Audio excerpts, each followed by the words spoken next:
let's talk about someone like a Teddy Roosevelt, right? Now he was known as like the nature president, right? Like I believe he made national parks a thing. I could be wrong on that, but like stuff and laws he passed and stuff that he stood for. Do those still stand today? Like, how important is something that Teddy Roosevelt did way back when still relevant to today?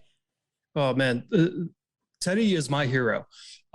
If he would run, if he was still alive and running for president, I would vote for him every single year that there's a presidential election. He was the typical president that not everyone, but a lot of people hated because he used executive action Right. more than any one of his predecessors, and arguably more than most modern presidents.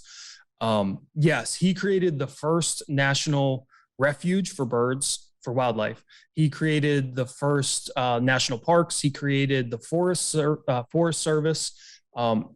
Yeah, he was the conservation president. And, we still have national parks. We have even more national parks.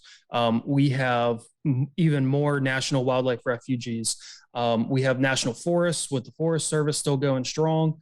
A lot of what he put in place, we have taken as sort of the foundation of what we're trying to build upon today. Right.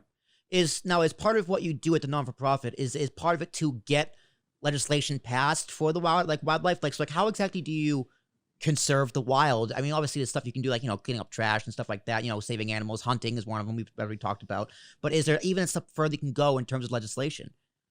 Yeah, there could be. We're not set up for that. We're not set up for policy action. What we do advocate for,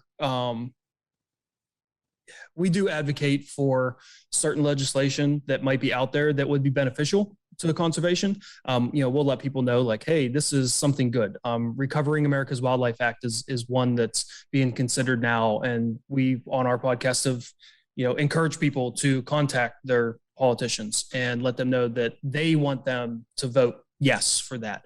The National Grasslands Act is one that is looking for co-sponsors now. I think there's 125 in the House. At last I checked, and we've encouraged our listeners to contact the representatives and let them know that their representative should co-sign that bill, because obviously the more co-signers you have, the faster it's going to move through legislation. When it came to the Land and Water Conservation Fund, that was a couple years ago, we advocated for that as well. But as our status, we can't advocate for a specific political person. IRS bars us from doing that. Yeah. So we can't do that. And then we don't have the manpower. We're too small. We're not well funded enough to really go after policy.